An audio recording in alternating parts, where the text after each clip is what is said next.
If you're new to Photoshop and you don't know how to create a class effect using Photoshop, this video is for you. In this video, I'm going to be teaching you how to create different styles of class effects using just Photoshop.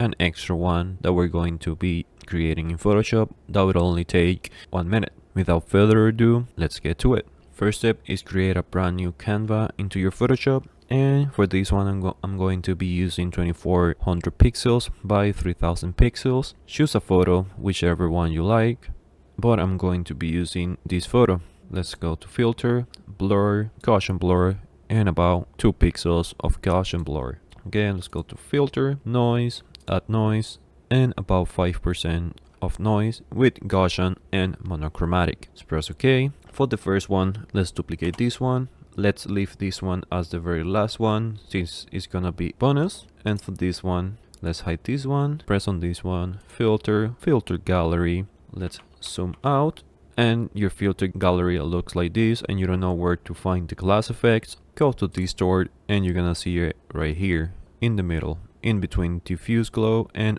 ocean ripple.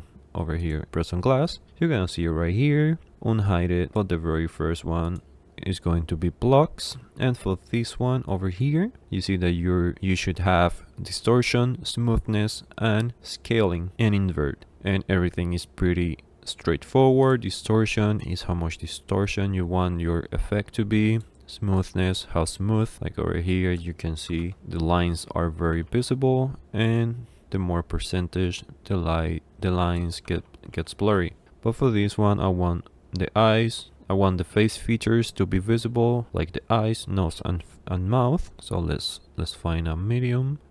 Same in the scaling. Let's invert it.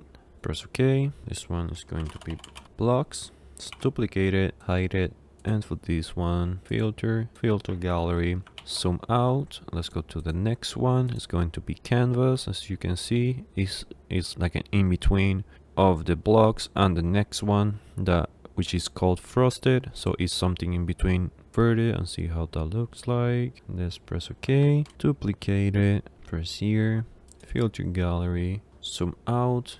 Let's go to the next one, which is frosted. The scaling for this one, I want it to be more like exaggerated, so maybe play around 18 here. Smoothness on, I think, 3, and the scaling, I think I want to leave it at 70. One looks fine. Let's duplicate it, hide this one, filter gallery, hit OK, zoom out. Let's go to the last one that we got over here, tiny lens. And since we already have one that it's exaggerated, let's try to calm down a little bit with this one and try to make her more visible, but with just a tiny bit of effect. I kind of want it to be more like an X shape, that every single effect is connected with each other, and I like that. Let's hide these, let's hide all of these, and this is going to be the bonus. But for this one, let's hide it for now. Let's press on the rectangle with the fill on black, zero color on the stroke. Let's try to make a rectangle about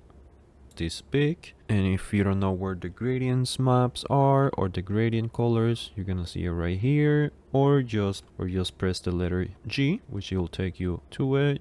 You could press here. If your colors doesn't look just like this one, you can press here, press on basics, and we're going to be using black and white. Let's press, drag it here. With alt press, let's mask it on the rectangle that we just created, and over here let's try to play just a tiny bit so we can see the edge, but not so much about that. You can go ahead, press both of them with shift and then control E to make them one layer. Let's duplicate this one so we can get both of this one. Let's duplicate those, then the 4, then all 4. Once you have them all lined up, you can press Ctrl E to match all of them and create just one layer. You can go to File, save it, and make sure to save it as a Photoshop file or PSD, not a JPEG nor an PNG. Once you have your Photoshop file, let's press on the bonus, filter, filter gallery. Let's zoom out, press over here, load texture, choose your effects, and as you can see it right here. Play however works best for you. This one I kind of want it very exaggerated, just like, let's say, like we're scanning an image on the printer.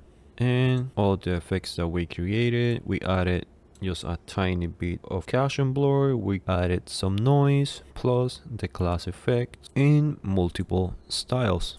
This is how you create glass effect on Photoshop in less than 5 minutes. If this video was helpful for you, make sure to leave a comment, consider like and subscribe. Thank you guys for watching, and I'll see you in the next one.